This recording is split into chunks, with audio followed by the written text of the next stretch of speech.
Welcome back. So phase one of the Rea Vaya feeder buses will resume operations tomorrow morning in Soweto. It comes after reported disruptions by taxi associations due to wrong registration number plates on the buses. Johannesburg Transport MEC Kenny Kunene is in studio with us to give us an update. Mr. Kunene, MMC, good evening to you. Thank you so much for giving us your time. Good evening, Naledi, and thank you for having me. But I must wonder, Naledi. Yes. Why would you have a talk on prisons just before our interview? Is it because I'm from prison? I was waiting for that comment to come up. So you surely do not disappoint, MMC. Pure coincidence, of course, but thank you so much for speaking to us. You know, this issue of taxis and buses is one that is so distressful for many of our commuters in the country because it speaks about how we plan our daily lives and also impacts the pockets of so many. Talk to us about what it is that essentially happened when we had to see the suspension of bus operations on the 4th of November, thousands of commuters for Rea Vaya then struggling to get to work, and how you were updated up until that point. Let me just give a quick background. When I took over as the MMC, Trans, remember, was given the empowerment deal 12 years ago, then, now it's 13 years, to operate BRT on behalf of the city. But the shareholders were stolen blind, and the company was on the brink of collapse, of bankruptcy when I took over. And the shareholders asked me to help me, 299 shareholders.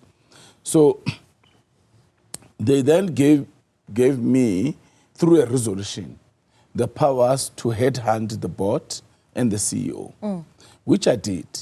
And the mandate of the board was, in 6 months, unravel what is happening here so that you can tell the shareholders what has happened, who has stolen, and all that. And they came back and they said, look, the company owes too many people. It owes SARS over 72 million. So we need more buses to be able to collect more revenue. But also, you would need a situation where the company is put on under business rescue.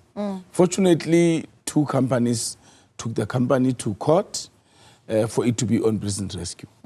The High Court appointed a business rescue practitioner and Mr. Mahir Tayop, and that process unfolded. But part of the recommendations of the board was you need to have 45 feeder buses so that they can feed the stations and more revenue can be collected so that the company can survive. So that process happened. And then when the buses were ready, they had number plates, KZN, Mpumalanga. Remember that no bus company wanted to touch Trans. And I had spoken to all these bus companies. And then I managed to talk to a friend of mine, Mandla Gaba, who is in the bus business in the KZN. Is this of the Gaba brothers? Yes. Okay. And he said, look, his buses are committed, but he can talk to some people that might have buses that they can give. So he became a surety. And because of his relationship, the people were or the business people were prepared, or the bus operators were prepared to take the risk. So he was a surety. He does not own the buses. And that's how we got the 45 buses. And the business rescue practitioner went to the creditors and say, I will rescue this company, and part of my plan is this 45 buses. Okay. Because once myself and Mandla Gaba had found this arrangement that it can work, I stayed back, he stayed back, and the business rescue practitioner and the owners of the buses then went on to do the administrative work. Okay, but because the issue of the registration numbers being quite an issue, right? Saying that the buses you've said that the buses didn't bear GP registration letters, and that riling up the taxi industry quite a bit. What conversations then did you have with the taxi industry, the taxi alliances here in Johannesburg? All right. Look, that was a big mistake made by the people at the depot. But the process of... The mistake of not getting the right registration. Yes. Okay. They just became quick to test the system, the payment system. In their minds, they were saying, let's take the buses to test the payment system. But it was a big mistake. And the taxi associations were right. They were right to stop the buses at that time. Because you can't operate in a province with a number plate of another province. So they were correct. But the process of operating licenses, registrations had already started. So on that day, they were able to be given the right number plates, but damage had already been done.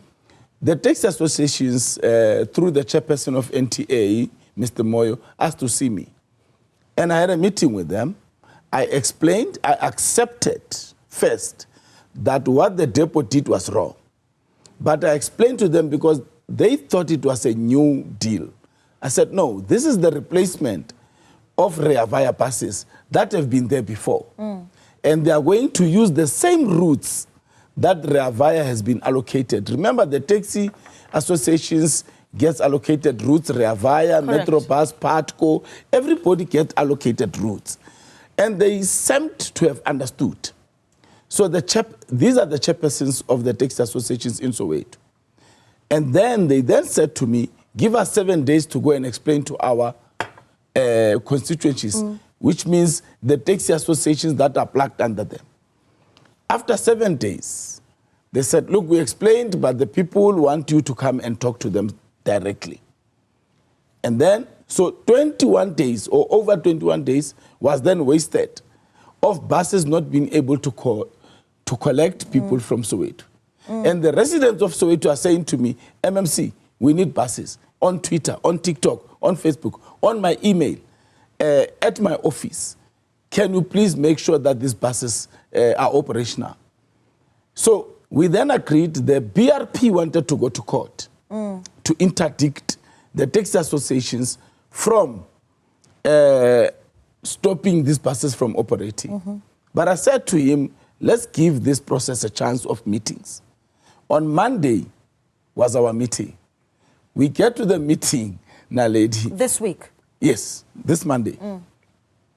And STS, Soweto Taxi Services, STS then says, no, they had a meeting. And I chose the 299 families or shareholders of Piotrans. I've taken a side. They don't want me to address them. So somebody went to distort what I said in the meetings with the chairpersons of Soweto. Okay. I said, the reason I'm assisting Piotrans, it is because I am worried that the 299 families who are shareholders will end up without an income when they've given their taxes away. Because let's look at the optics of this. From what you've told me, number one, if you say a meeting was held with some sector leaders in the taxi industry in Soweto, and they said, no, we've already had our discussions, no need to have a discussion with you.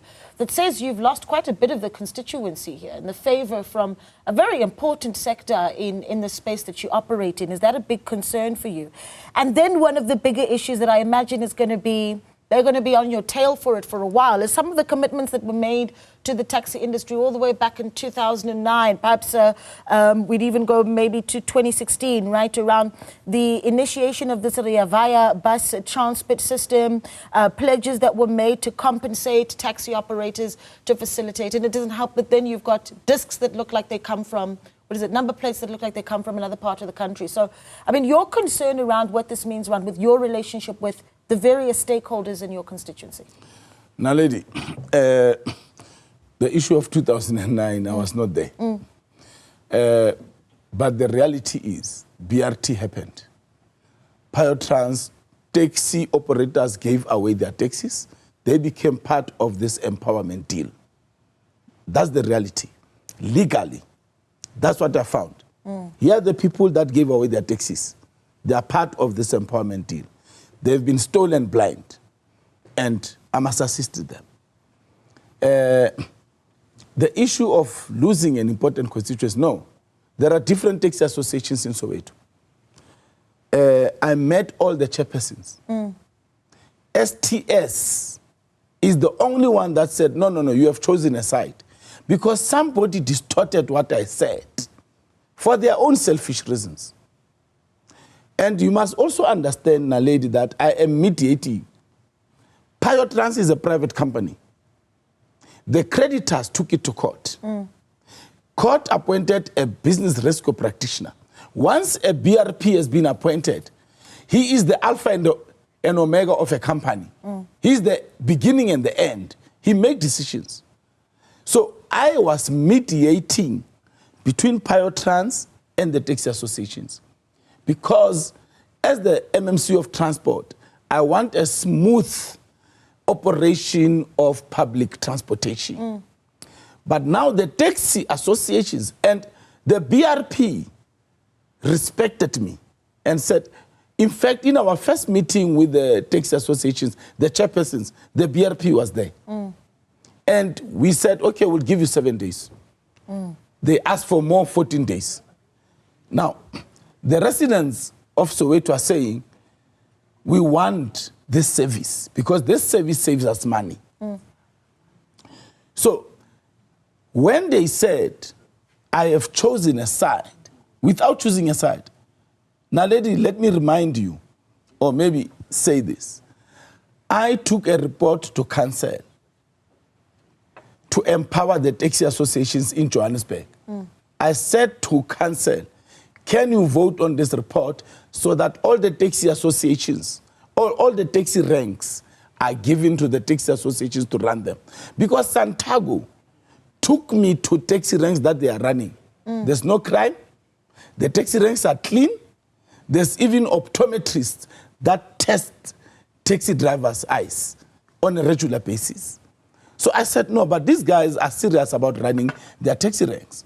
So I did this report in terms of the National Land Act, which allows us to empower the taxi associations as a stakeholder. So now, when somebody says to me in a meeting, you have chosen a side, yet before this side was chosen, that they say it was chosen, I took a report to council to empower them. Okay. So I am concerned about the taxi associations. I believe that the taxi associations must be subsidized, like the buses. I believe that the taxi associations must own petrol stations so that money circulates around them. So why would I empower them if I've chosen a side? So somebody or some people have got a deliberate intention to sabotage the operations of the 45 buses. So I have not lost anything. Remember that one association stood up in a meeting and said, we don't want you to speak. And because it's a majority association, the chairperson then said, all right, we all agree that the MMC must not speak. And I left, no problem. Because I'm mediating. I didn't have to mediate. But I mediated because I care. I care about the commuters. I care about the 299 families. I care about the taxi associations. But if they reject me, I'm not going to force myself on them. Okay. Here's what's important, though. Yes. Not the taxi associations. No, businesses, not even the feelings of the MMC are as important as the feeling of the commuter. And the reality is, if you're going to get on a Rea Vaya bus and you are concerned that this might be a part of that fleet of 45, you might very well be concerned about your safety, because we've seen in incidents where commuters have been attacked while on buses because of the anger that is then put forward by the taxi industry. So to the commuter who wants to get on a bus on their way to work tomorrow, what do you say to them? Can you guarantee their safety? I cannot sit here and guarantee safety. But I can say that if you look at the interdict, it says that the applicant must use SAPS, private security, to make sure that the security of the commuters is protected. But also, with this interdict coming, as part of the processes of the city, JMPD has been highly mobilized. There is a taxi violence unit at JMPD. There is a dedicated unit that patrols Rea Vaya at JMPD. So there's been that mobilization from the city in terms of escorting the buses, in terms of making sure that the commuters are secure. But I wouldn't understand why would there be violence, because, Naledi, the taxi associations have got their routes. These buses are not going on their routes. They are going on the routes that they have been designated, that have been given to them in terms of the BOCA, in terms of the contract and the agreement. And these taxi associations have accepted these arrangements 12 years ago. So these 45 buses have been operating for the past 13 years. But the buses got damaged and they could not be replaced. Now we are replacing them. So why would they have a problem? Okay. So where I am sitting, I'm appealing to the taxi associations that we should not go the route of being violent. The BRP has got an obligation appointed by the High Court to make sure that it turns around the company. The 45 buses are part of that rescue plan. Let us allow him to implement what he needs to do. You are respected in your roots. Nobody is disturbing you.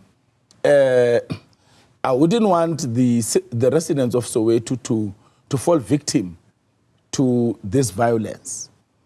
And I have spoken to Mr. Moyo, who is the chairperson of NTA, and I said, look, there's an interdict. And I've sent a statement to them because they want to see the mayor. And I said, the mayor has agreed, but the mayor will not see you without me. Because the mayor has no details, the mayor has no background. But because you reject me, I'm not prepared to go into a meeting with you. Because they've said they don't want to speak to you. Because you don't want to speak to me. So it is up to them now. The ball is in their court. But if they are going to cause violence, then the law must take its course. At the end of the day, the residents of Soweto are demanding these feeder buses. Protea is demanding, and different areas are demanding these buses. On my TikTok, on my Facebook, on my emails, they are demanding these buses. So I am a servant of the people of Johannesburg. And if they say this is the service that we want, I have to deliver that service. And I'm not delivering that service at the expense of the taxi associations. I'm also assisting them. But if they are going to now be selfish and now want to say, no, you are favoring these ones, you are not favoring us, it's ingenuity, because I have favored them before. I think, favored. Obviously what's important here, MMC, is that a resolution comes, because as you say, you cannot guarantee the safety of anyone, but that being a primary issue. And we really appreciate your time coming to us. We have mobilized a lot of JMPD officers and SAPs so that we are able to protect their commuters. All right, and there you have it. The Joburg Transport MMC, Kunene.